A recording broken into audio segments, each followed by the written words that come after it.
Some of the albums, they've been very clearly concept albums, a year in your life. The last one, there were Parables, where you played it down a bit. It seemed to me there's quite a lot about the effect of technology on relationships. And so, for example, we have you've changed your relationship status. You can't Google the solution to people's feelings, blip on a screen. So that's underlying quite a lot of the songs on this. I mean, originally when I started the album, I imagined that it would be some kind of J.G. Ballard meets Blade Runner kind of dystopian sci-fi future, but kind of fairly quickly I realised that I was narrowing my options down. Then a few songs came along that were really good. And that was probably the first one was Blip on a Screen, which is a song I wrote about, going to an ultrasound scan of my daughter.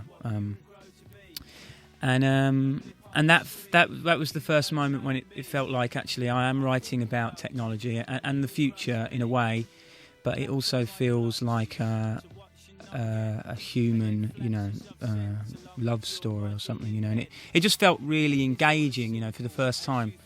So that kind of took me on a path of more songs that involve technology but also have at least 50% humanity to them. The Streets is coming to an end. Did you feel relief about that, or did you feel any sadness that it was over?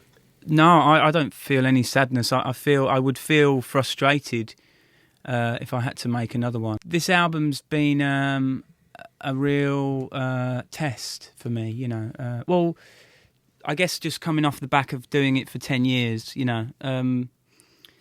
I was in Paris yesterday, and I was trying to describe to someone who'd read somewhere where I'd said I was kind of sick of the streets, and I didn't actually say I was sick of the streets, but what I was trying to explain is that in order to finish an album, it's not just it's a commitment, to finishing it, in the same way that when someone makes a film or writes a book, so you don't feel the same emotions all the time, because it's a journey that takes, that took 3 years pretty much. So I don't think it's a negative thing to say that even though I was not willing to put out an album that I didn't totally believe in, and I totally believe in this. I think every single song on that album is a really good song, but at the same time, I don't want to do it anymore. My mind is really occupied with the touring of the Streets, which is going to be at least a year, and we're kind of writing a film at the moment as well. So all the kind of visual stuff that I do on my website, on YouTube, is really taking up all of my creative passion now. Yeah. And do you know what your you probably won't tell me what your next incarnation will be? Well, the film that we're going to do, is a kind of at the moment it's like a thriller, and it's kind of set in a hospital, and it's got me in it. So a lot of films never, in the end, get off the ground. But is your film going to happen?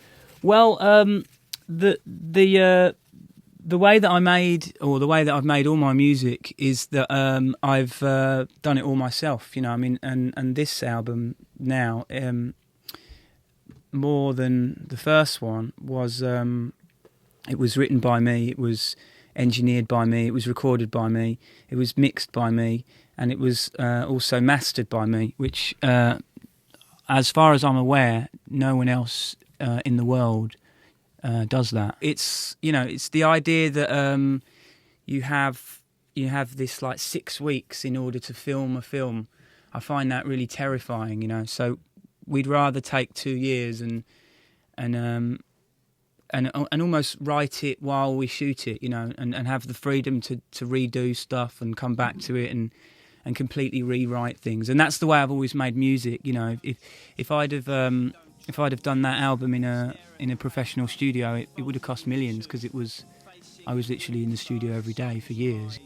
Sometimes have to find out for yourself. Sometimes you need to be told.